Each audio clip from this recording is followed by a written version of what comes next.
and Cryptography Fundamentals. Today we are going to discuss about the basics of information security because it is our first lecture and we are going to discuss about like what we are going to discuss in today's class. Like we are discussing about network security and cryptography system. So what is basically network security? What is cryptography system? So network security, as the name implies, it could be the security that is applied to the network. Now, what is network? Network mean to say any network in which that we are using for exchanging any kind of information.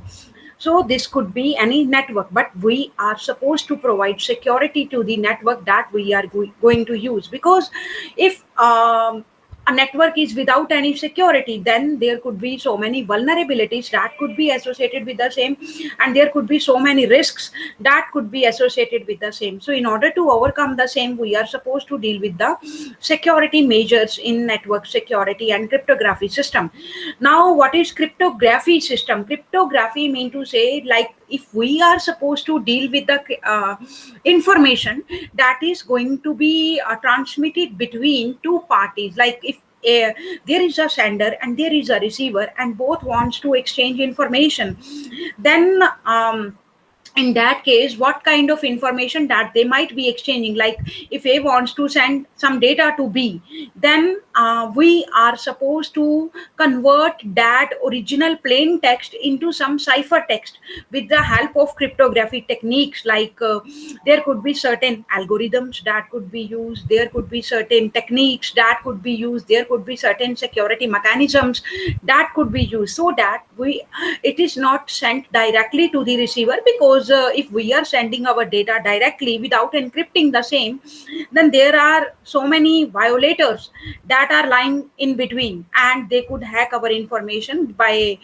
uh, doing the violation or by breaking the security policies. So in that manner, we are supposed to protect our information. And how we are supposed to protect our information? If there are certain secure measures that could be there, so we are supposed to discuss those security measures. But before discussing those measures, we are supposed to discuss what is basically information security, what are the various concepts that are associated with information security, how we are going to handle those concepts in information security. So there could be various security measures that could be used, so we are going to discuss one by one.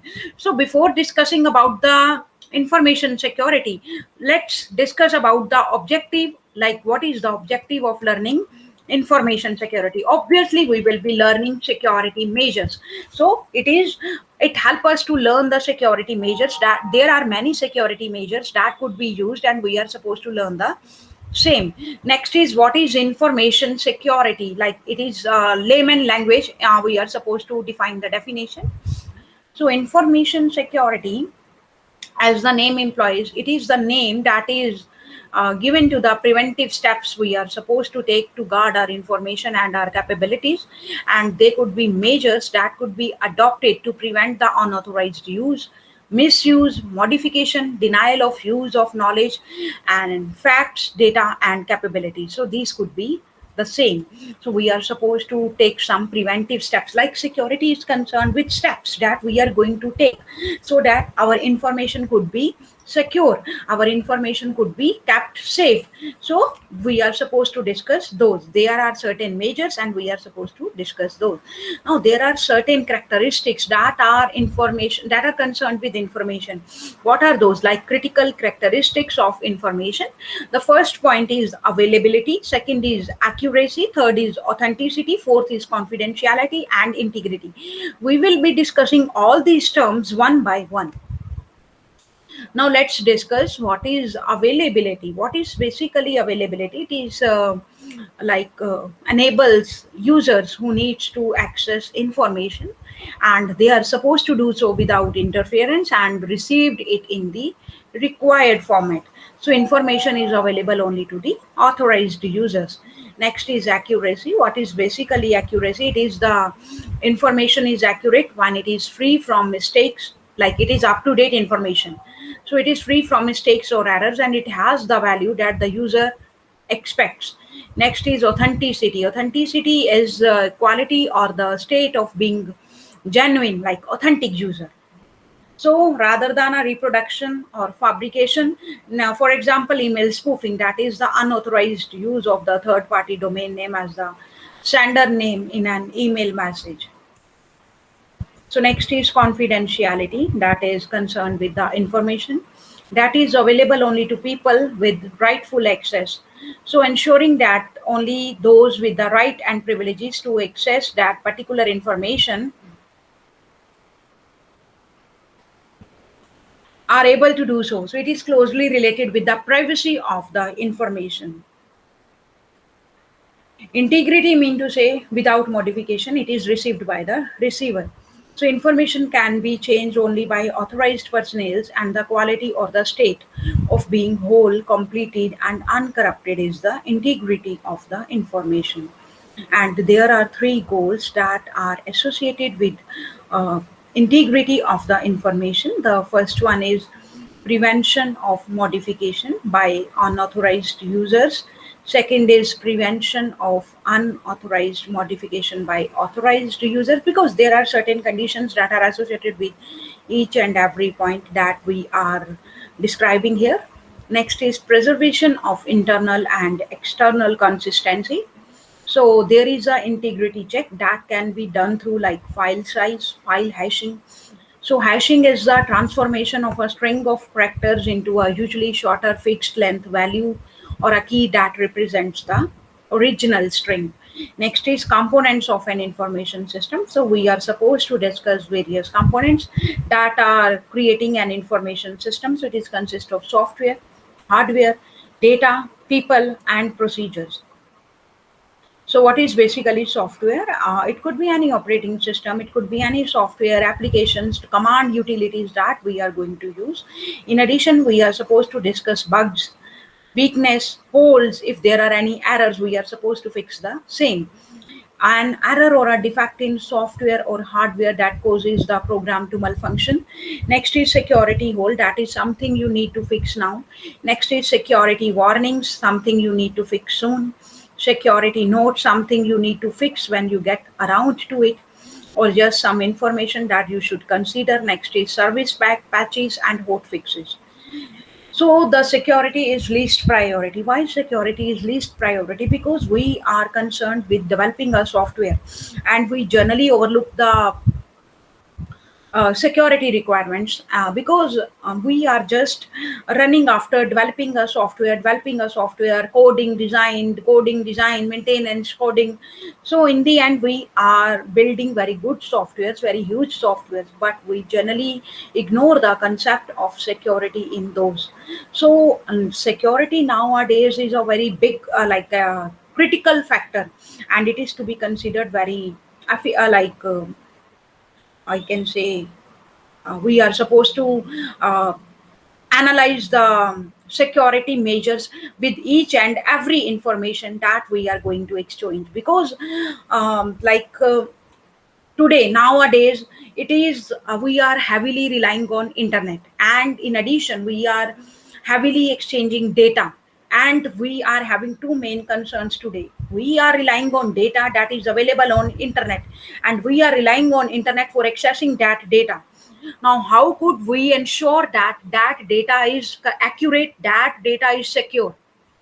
So there could be some steps that could be there, who are providing the accuracy function, who are providing the security function. So in that manner, we can claim that the data is secure, the data is accurate, the data is complete, the data is holistic. So in that manner, we are going to discuss the same or represent the same. Otherwise, there might be the case that there are certain problems that are associated with the same. Like I am generally obtaining the data from internet, and if it is not the authenticated site or authenticated network from where I am getting information, so then it might be the case that it is ambiguous information. It is a ambiguous information. So that could lead to the various difficulties, because I am going to use that information somewhere, and after using that ambiguous information, then my results would suffer in the end. So that is why I am saying nowadays it is uh, security is the critical, because it is required at each and every step that you are going to discuss, because we are working from home and we totally rely on internet. You are studying from home by sitting at your home, so how you can digitally exchange information, how you can access information with the help of internet, with the help of data. So if that mechanism, if the security is not provided in that case, then it might be vulnerable to risk threats. In addition, there could be many terms that could be added to the same. So in the same manner, there could be vulnerabilities, threats, risks that could be there. So we are supposed to deal with the same with the help of some mechanisms that could be there in order to detect the problems that we are facing on the behalf of security, like various types of attacks, various types of violations, passive attackers, active attackers. So these certain types of things that are there, we are supposed to deal with carefully, or they should be taken care of. Next is hardware. It is consist of like houses and executes a software, stores and carries the data, provides interfaces for the entry and removal of information from the system. Next is physical security policies that are dealing with the hardware.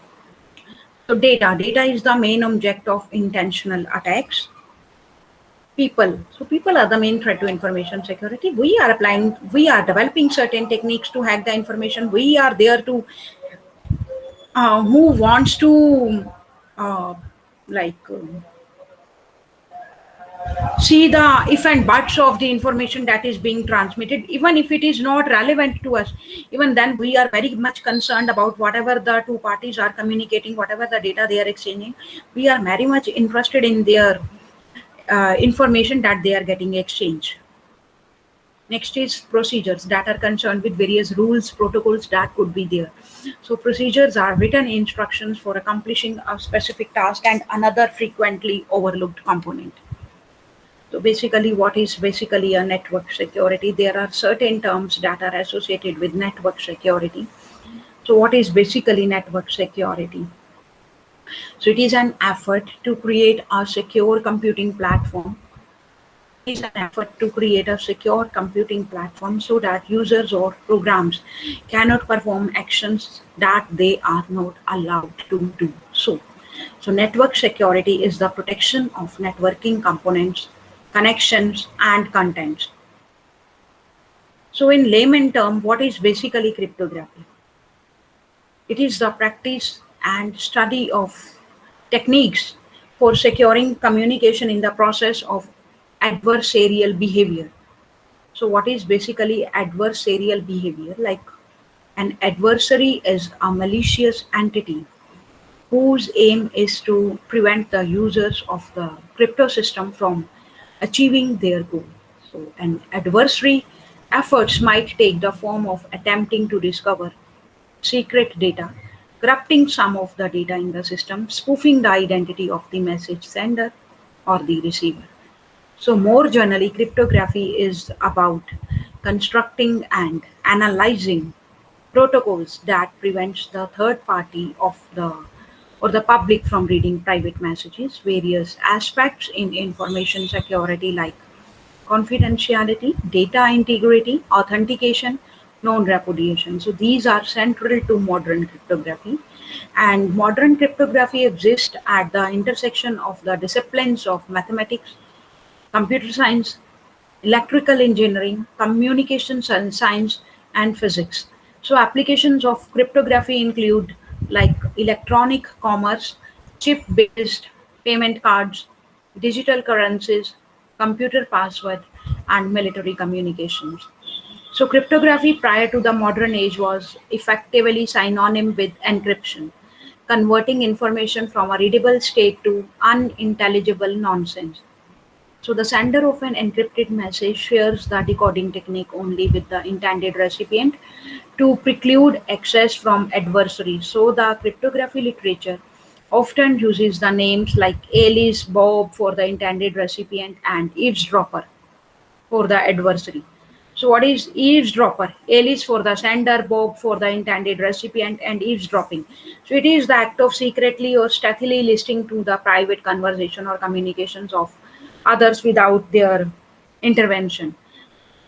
Since the development of rotor cipher machines in the World War One and the advent of computers in World War Two, cryptography methods have become increasingly complex and its applications vary accordingly. So modern cryptography is heavily based on mathematical theory and computer science practice. Cryptographic algorithms are designed around computational hardness assumptions, making such algorithms hard to break in actual practice by an adversary. So while it is theoretically possible to break into a well-designed system, so it is infeasible in actual practice to do so. So such schemes, if well designed and therefore are termed computationally secure. Theoretical advances, for example, improvements in integer factorization, algorithm, and faster computing technology require these designs to be continually re-evaluated and, if necessary, adapted. So there exist information theoretically secure schemes that provably cannot be broken even with unlimited computing power, such as the one-time pad, but these schemes are much more difficult to use in practice than the best theoretically breakable but computationally secure schemes. So, the growth of cryptographic technology has raised a number of legal issues in the information age, and cryptography potential for use as a tool for espionage and sedition has led many governments to classify it as a weapon and to limit even prohibited use and export. So, in some jurisdictions where the use of cryptography is legal, laws permit investigators to compel the disclosure of encryption keys for documents relevant to an investigation, and cryptography also plays a major role in digital rights management and copyright infringement disputes in regard to digital media.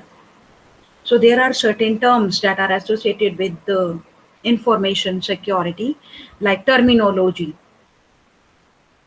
So, if I am going to discuss about terminology, then there are various ciphers that have been used that we will be discussing in the next lecture, like various techniques of traditional techniques, classical techniques of encryption and decryption. So that we will be discussing. Today we are going to just discuss about brief introduction to network security and cryptography and what is information security. So in addition, we are going to discuss about cryptanalysis. So what is basically cryptanalysis? It is the term that is used for the study of cryptanalysis. As the name implies, we are supposed to analyze the methods or the keys that are used to uh, that are used as a secret. We mean to say plain text is converted into some secret text. So we are supposed to hack that secret text with the help of analysis. Analysis mean to say we are applying various keys. So some use of crypt like how to crack encryption algorithms. So it is the study of how to crack encryption algorithms and their implementation. Some use the term cryptography and cryptology interchangeably, but like some use cryptography to refer specifically to use and practice of cryptographic techniques, and cryptology to refer to the combined study of cryptography and cryptanalysis. So it is like we are supposed to use rules for cryptography 2828 advises that steganography is sometime included in cryptography as well. So what is basically rules for cryptography or request for comments?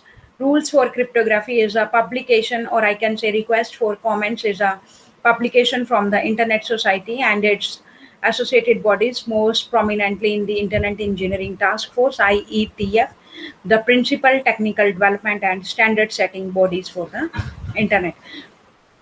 So the study of characteristics of languages that have some implications or applications in cryptography or cryptology, like frequency data, letter combinations, universal patterns, etc., is called cryptolinguistics, because linguistic is the study of the structure of the word that is being transmitted. So next is we are supposed to discuss about the history of cryptography and cryptanalysis, like classic cryptography. The main classical cipher types, like transposition cipher, in which we are supposed to deal with the transition techniques which rearrange the order of the letters in the message, like if it is hello world. Then it could be represented by H, could be represented by B, E could be represented by L, E could be represented by something else. So in that manner, we are supposed to arrange the characters, or I can say rearrangement scheme is there. And we are supposed to deal with substitution cipher. Substitution cipher means to say we are supposed to substitute the value of hello with some other value, 5-digit character. So which systematically replace letters or group of letters with other letters or the group of letters. Like fly at once becomes GMZ.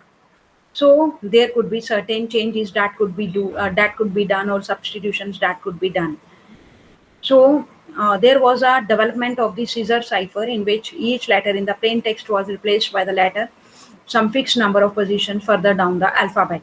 It could be 3, it could be 4, it could be 5, it could be 7, it could be 26, because there are total 26 letters in the alphabet, and we are supposed to deal with those 26 letters. And in cryptography, A will be represented mathematically by 0, B will be represented by 1, and Z will be represented by 25. So this is the scheme that we are going to use, because in cryptography we are supposed to deal with mathematics as well, because we are supposed to develop algorithms, and in algorithms we are used to study various theorems. How to study various theorems that you might have studied in maths class. There are Euler's theorem, Euler's totient function, Fermat's theorem, in addition GCD, LCM. So these are the kind of theorem that we are going to encounter when we are going to deal with the cryptography algorithm. So you are supposed to brush up your math skills when you were studying in previous classes. So this is basic theory of the math behind the cryptography technique, because we are supposed to deal with the number theory as well, in which we are supposed to deal with rings, fields, union, intersection, like and or not operation, conjunction. So these are the things that we are going to study in cryptography.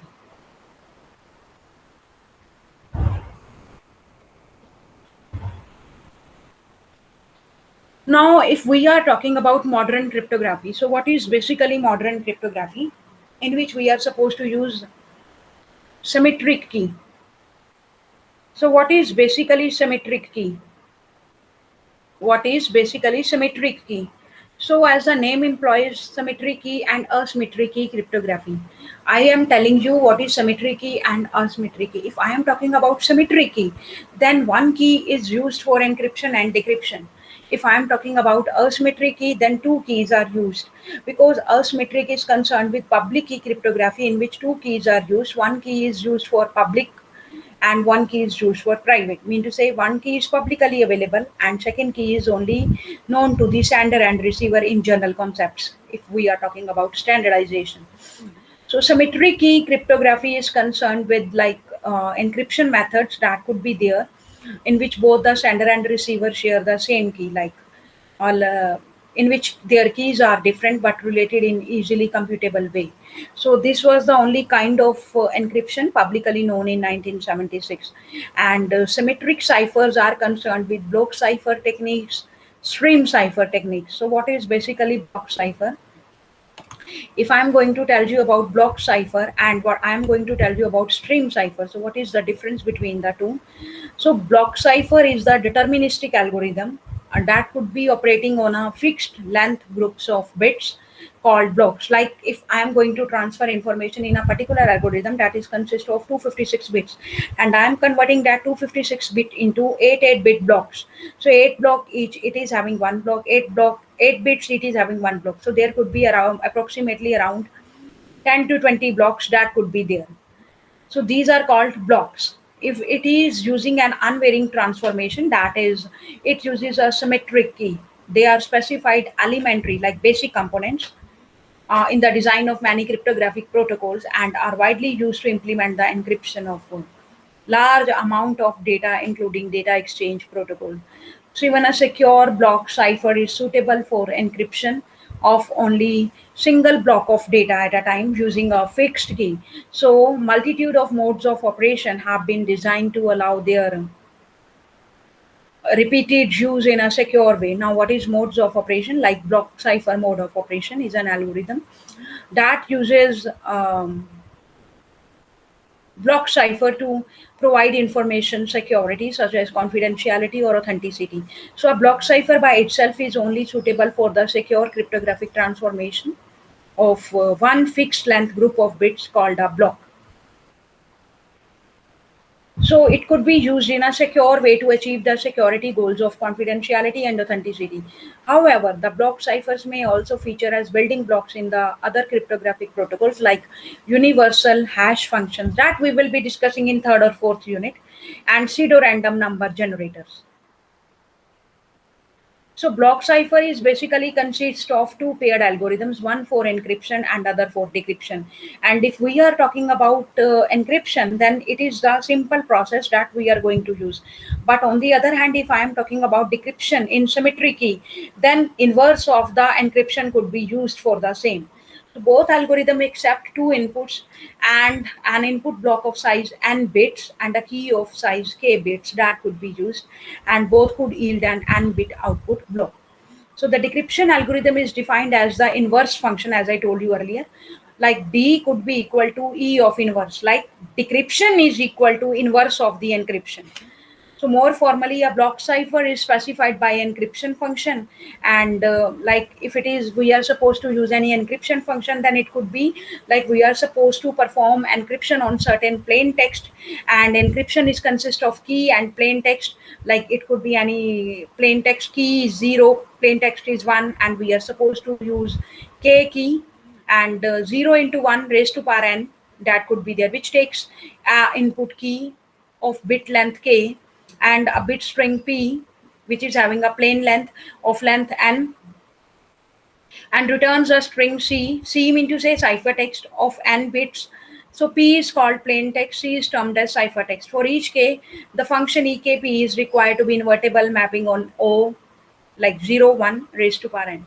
So the inverse of e is defined as a function like e of inverse is equal to decryption, like we are performing encryption inverse with the help of key and ciphertext, that is yielding that is yielding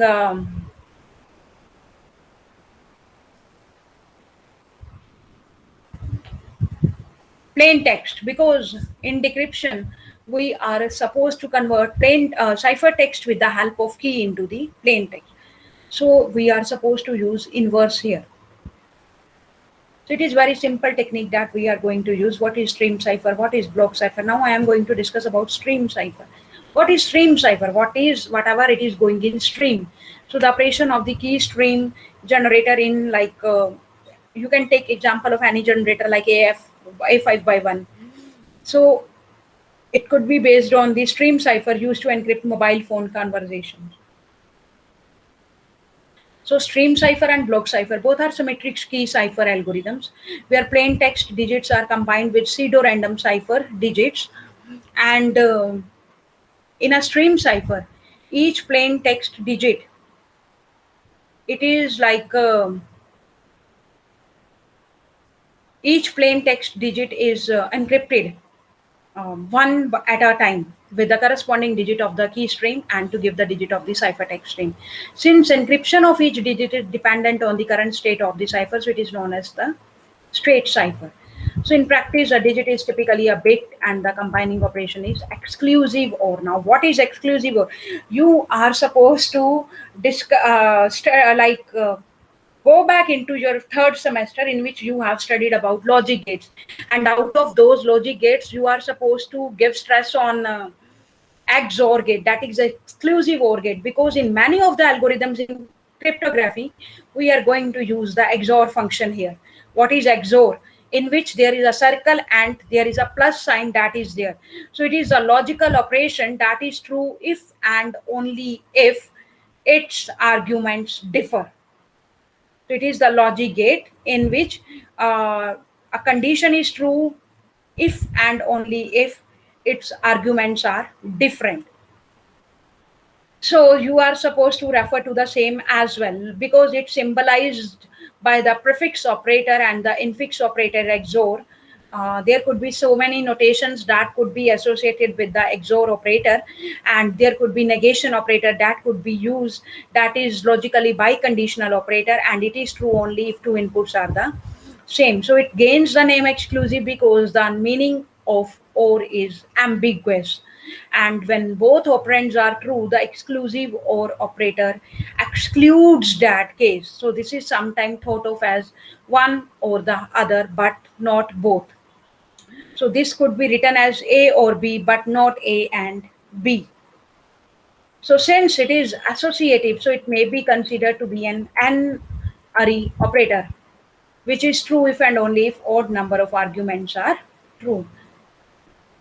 So there is a truth table that you might have studied for the same, like A is exclusively or with B is exclusively or with C, in which we are supposed to deal with the inputs 001, 011, 101, and 110. So 0 is false and 1 is true. So if it is false, if we are providing input on A machine and B machine and both are 0, mean to say false, then the output will be false. If for one machine the output is false and other machine the output is true, then it is true.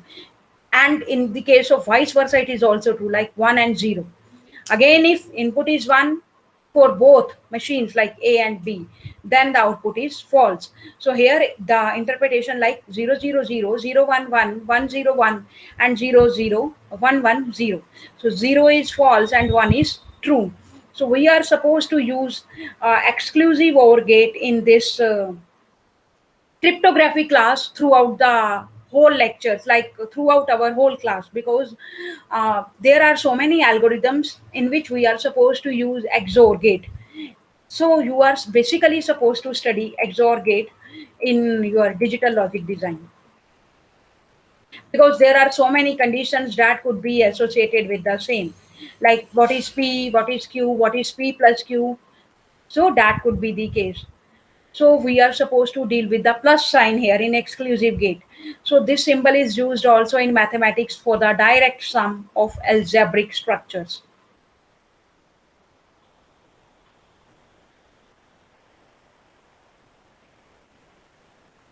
So the pseudo-random key string is typically generated serially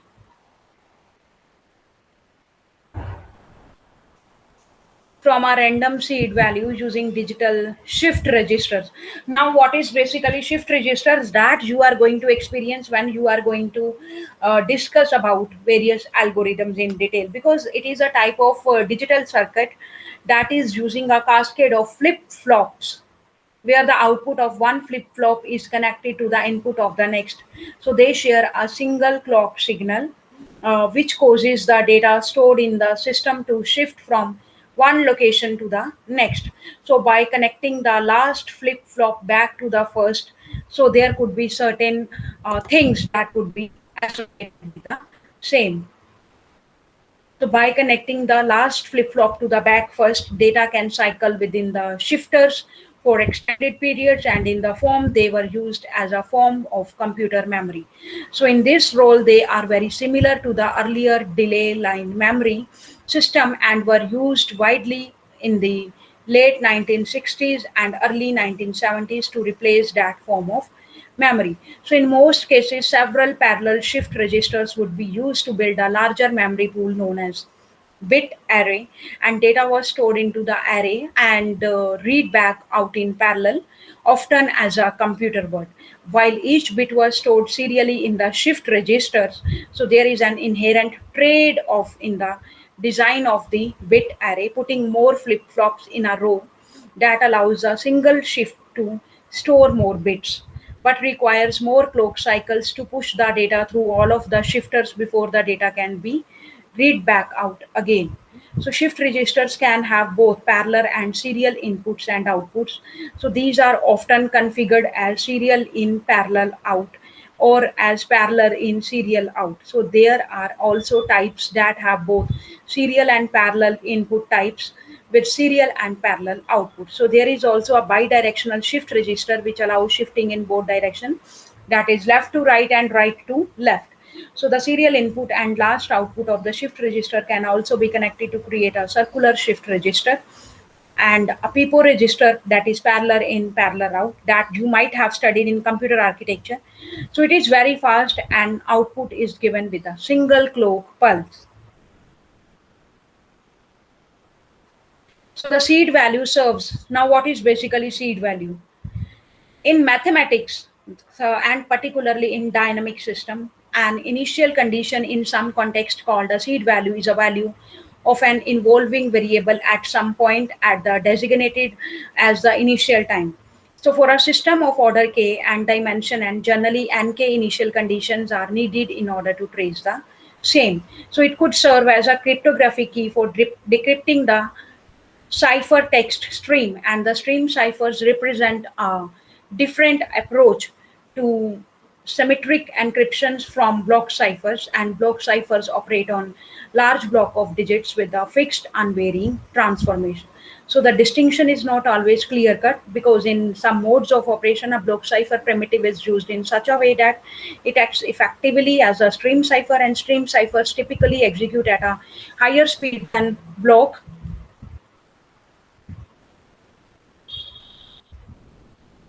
higher speed than a block. Just wait a minute. Higher speed than a block, and it could be having a low hardware complexity. So stream ciphers can be susceptible to serious security problems if used incorrectly, like in particular the same starting state that is called seed must never be used twice.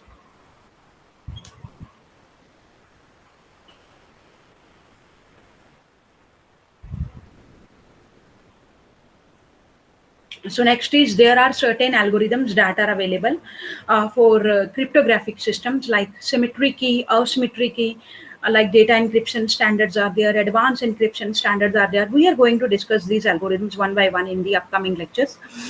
So because these are very heavy algorithms and they require some time, because there are so many concepts and terms that are associated with the same. So stream, like if we are supposed to discuss about various algorithms, then that could be applied as the security measure to secure the information that is transmitted over the network or between two parties. It could be any case.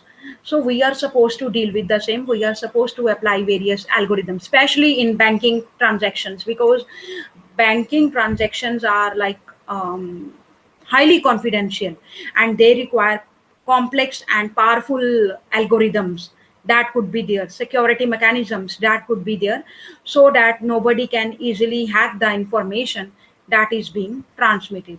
So this was about, like I can say, the basics of cryptography. What is basically cryptography?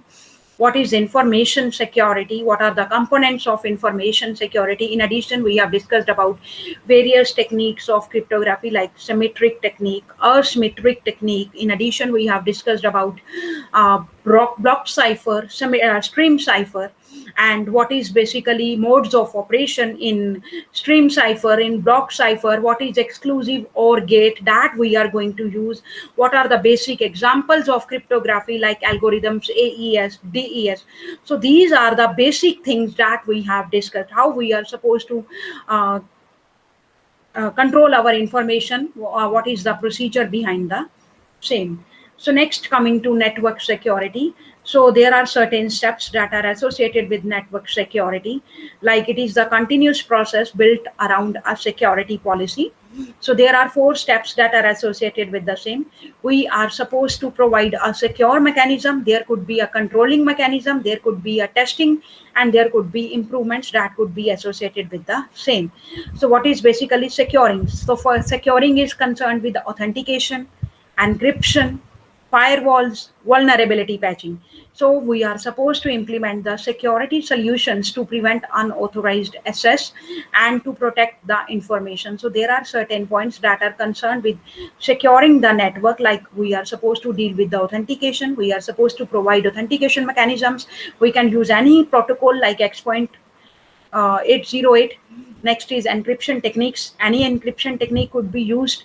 Next is we are supposed to deal with the firewall. So many types of firewalls are there, like firewalls either allow the traffic or they could block the traffic. Next is vulnerability patching, that is concerned with risks and threats that are concerned with the network. So we are supposed to deal with all these four terms one by one. Next is how to monitor the security, like we are supposed to detect violations that are there to the security policy who is violating the conditions, and we are involving a system auditing team and real time intrusion detection methods. In addition, we are validating the security implementation that is there in the step number 1. So step number third is concerned with the testing. Like after providing the mechanisms, we are supposed to test the same. Like if there are any vulnerabilities, there are any weaknesses that still exist in the system, then we are supposed to improve the same. So next is we are supposed to improve the things that we find they are lacking somewhere. So use information from the monitor and test phases to make improvements to the security implementation.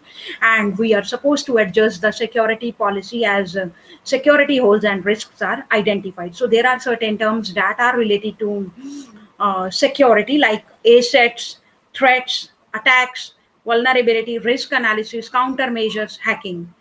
What is basically asset? Asset is any organizational resource that is being protected. It can be logical like website, information or data, or it can be physical like computer system or any other tangible object. So there are certain threats, vulnerabilities, and controls. What is basically threat?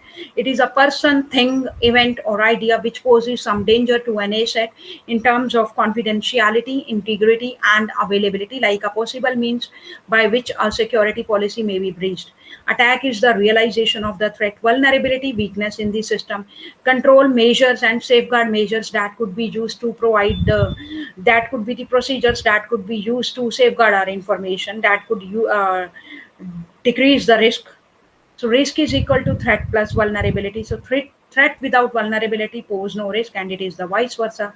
So risk is the probability that something can happen, and risk can be quantitative or qualitative. So there are various things that are concerned with the risk, like it could be low, it could be medium, or it could be high. So if it is low, then action to remove the vulnerability should be taken if possible. If it is possible, then you can take the action. Medium, it is given the advice that you are supposed to make minor changes. High mean to say this could be removed immediately, action should be taken immediately. So next is hacking. Hacking can be defined positively and negatively. To write the computer programs for enjoyment and to gain access to a computer illegally. So it could be your choice in what category you fall in, either in the first category or in the second category. So next is the summary about today's class. What is information security that we have discussed? What is network security? What are various assets? What are threats? And what are the various preventive steps that could be taken to prevent any kind of attack that is there in our security system? So this is about my today's class. There is a reference book that is given in the that is available in the college library. It is a book by Atul Kahate and William Storings. You can get it issued from the library. There are 10 MCQs that are given here. You can have a look at the same, and you are supposed to submit the answers at the end of the class. Each question is having 4 choices, and each you are supposed to take any one answer.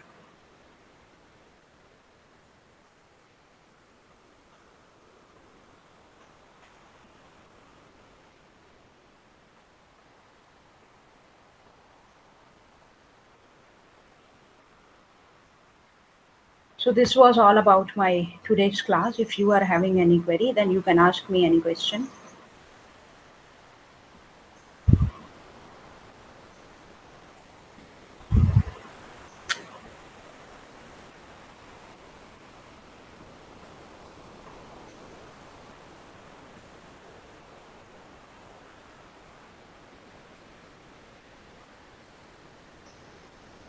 Thank you. Have a nice day.